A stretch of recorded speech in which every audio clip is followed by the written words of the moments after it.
की दुकान आहे का माझ्या फार मोठा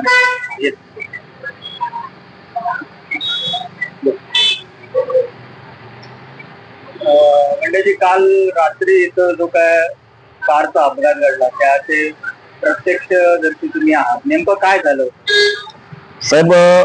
काही वेळापूर्वी मी गाडी इथे आणून माझी सीएनजी गाडी भरून पार्क करून आणली. गाडी 2 दिवस सीएनजी मिळत नसल्यामुळे उशिरा गाडी पार्क करून सीएनजी भरून आणून गाडी मी माझ्या जागेवर पार्क करून ठेवलेली होती. थोडा वेळ इथे, कारण कार्यक्रम असल्यामुळे थोडा वेळ थांबलेलो इथे, कार्यक्रम कसे झाले वगैरे सगळं बघत बोलत राहिलेलो. अचानक तिकडनं बलिनो कार आली. साधारणपणे वेळ असेल 2:40, 2:45, 2:35, 2:40, 2:35, 2:40 या वेळात एक Baleno car dark blue colour, grey कलरची गाडी आली. सुसाट वेगाने आली. साधारणपणे मिलिंद देसाईंच्या इथलं ते जे चहाचं दुकान आहे तिथून गाडी रॉंग साईडला आली आणि माझ्या इथे मंचुरियन, अन्नपूर्णा मंचुरियन वाले आहे त्या स्टॉलला धडक दिली. ते स्टॉल एटीएम मध्ये घुसला आणि तिथून हे सगळं उडवत माझी गाडीची पाठी उभी त्या गाडीवर जाऊन आपटली आणि गाडीवर आपटून बाजूला जाऊन उभी राहिली. ज्यावेळेला गाडी उभी राहिली, या आवाजाला लागून मी, माझ्या एरियातली अजून बरीच माणसं, या साईडची काही माणसं आवाजाला लागून आली. ज्यावेळी आम्ही इथे आलो तर गाडीतनं उतरताना आम्ही 5 माणसांना बघितलं. किती वाजले? साधारण सांगतोय टेंटेटिव्हली 2:35, 2:40, 2:45 या दरम्यानचा हा विषय आहे. म्हणजे 2:45, 2:35 ते 2:45 या वेळातला, या 10 मिनिटातला आहे. एक्झॅक्ट टायमिंग सांगू शकत नाही, पण त्यावेळेला गाडीतनं सुजल पवार, सिद्धांत बांदेकर, राहुल शिरसाट आणि मंदार उमळकर या 4 माणसांना बघितलं. पैकी 3 माणसांना पकडलं आणि मंदार उमळकर पळाला आणि एक व्यक्ती खालती नक्षत्र टॉवरकडे पळताना बघितलं. फक्त त्या व्यक्तीला पकडणं शक्य झालं नाही आम्हाला, कारण थोडासा अंधार, घाबरलेल्या एकूण ती सिच्युएशन बघता आधी गाडीतले उतरले, त्यांना विचारलं लागलं का, पण ज्या परिस्थितीत त्यांनी गाडी चालवलेली होती ती साहेब सगळ्यात बेदरकार. नशीब की त्यावेळेला एटीएमचा सिक्युरिटी गार्ड ज्या ठिकाणी गाडी आपटली त्या ठिकाणी बसलेला असतो, तो सिक्युरिटी काही कारणासाठी कदाचित युरिनला वगैरे वरती आलेला आणि गाडीचं हे घडलंय. थोडक्यात वाचलंय साहेब.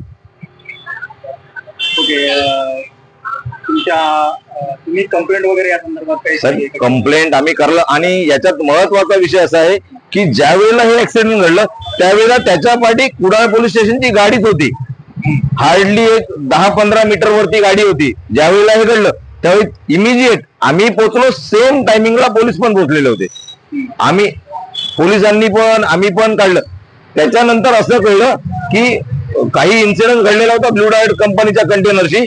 त्या संदर्भात पोलीस पाठलाग करत होते, या गाडीचा पाठलाग करत होते आणि त्या पाठलागाला लागून ही स्पीडने गाडी जात होती आणि ही गाडी जात होती. ज्या वेळेला आता मला ही FIR ची कॉपी मिळाली आहे, या FIR च्या कॉपी मध्ये असं क्लिअर कट, त्यावेळेचे जे कोण कराडकर साहेब होते त्यांनी असं क्लिअर कट म्हटले की आपल्याला साधारणपणे 1 वाजता पंधूरमध्ये इन्सिडेंट घडला. त्याच्यानंतर हा सगळा होईपर्यंत 1:56 त्यांना कॉल आलाय पोलीस स्टेशनवर, असं काही इन्सिडेंट घडलाय. 1:56 गाडीचा इन्सिडेंट घडल्यानंतर त्यांना गवळदेववाडीत अभिमन्यूकडे ती गाडी दिसली. कदाचित ते गाडीचा पाठलाग करत असतील. ते पाठलाग करत असताना हा इन्सिडेंट घडला आणि त्या गाडीतनं ही जी माणसं कोण उतरली आहेत, ही माणसं कदाचित त्या विषयाशी संबंधित आहेत का, हा माझा महत्वाचा विषय आहे. कारण या सगळ्या सिक्वेन्स मध्ये गाडी त्या ह्याच्यातनं घडल्यापासून, त्यांना फोन आल्यापासून, ज्यावेळी गाडी त्यांना आयडेंटिफाईड झाली, कदाचित गाडीच्या मागून ते पोलीस आलेत आणि त्या गाडीला आपटल्यानंतर ज्यावेळी कळलं, चौकशी केल्यावर की ही तीच गाडी आहे, याचा अर्थ त्या गाडीतली माणसं ती आहेत का? म्हणजे जी मी म्हटलं ती सुजल पवार, त्यांची नावं FIR मध्ये नाही आहेत का ऍक्सिडेंटच्या? नाही, या माझ्या ऍक्सिडेंट मध्ये आहेत, पण ही FIR ची दुसरी कॉपी आहे की ज्याच्यात फक्त ऍक्सिडेंट असं म्हटलंय आणि ब्लू डार्ट या कंपनीचा विषय म्हटलाय, त्याच्यात नावं वेगळी दिसत आहेत. जर ब्लू डार्ट कंपनीच्या कंटेनरची माहिती मिळाल्यानंतर साहेब जर त्यांचा पाठलाग करतायत किंवा गस्तीतनं येताना ती गाडी अभिमन्यूकडे मिळते, तर याचा अर्थ त्या गाडीत असणारी माणसं कदाचित ती आहेत का आणि अन्य नावं दाखवलीत का?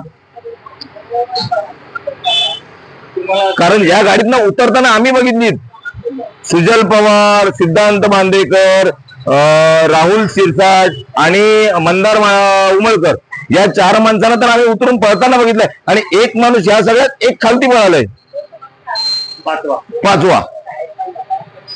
मग हे जर माणसं त्या गाडीतनं ह्या इन्सिडेंट नंतर पोलिसांच्या समोर उतरून पळत आहेत, पैकी तिघांना तर सध्या कराडकर साहेबांना सॅल्यूट आहे. ऍक्च्युअल फिल्मी स्टाईल कराडकर साहेबांनी पकडलाय, कराडकर आणि काळसेकर साहेब या दोन पोलिसांना. म्हणजे माझा पोलिसांवर पूर्ण विश्वास आहे. कराडकर साहेब आणि काळसेकर साहेब या दोघांना सॅल्यूट आहे. त्यांनी ज्या पद्धतीने पकडलंय, लिटरली पोलिसांनी स्वतःच्या जीवा उभारून ती गाडी पकडले. ते लिटरली पळत होते. तुमचा पोलीस तपासावर विश्वास आहे की नाही साहेब, मला फक्त म्हणणं एवढंच आहे, हा माझा FIR हा बरोबर आहे, पण जर ती माणसं ज्या ब्लू डायट कंपनीच्या FIR मध्ये ती नावं दिली आहेत आणि ही नावं ही मी बघितली नाही, पण बातमीत आलेल्या नावाप्रमाणे जर कळतंय की त्याच्यात याच्यापैकी नावं काही कमी आहेत, मिसिंग आहेत,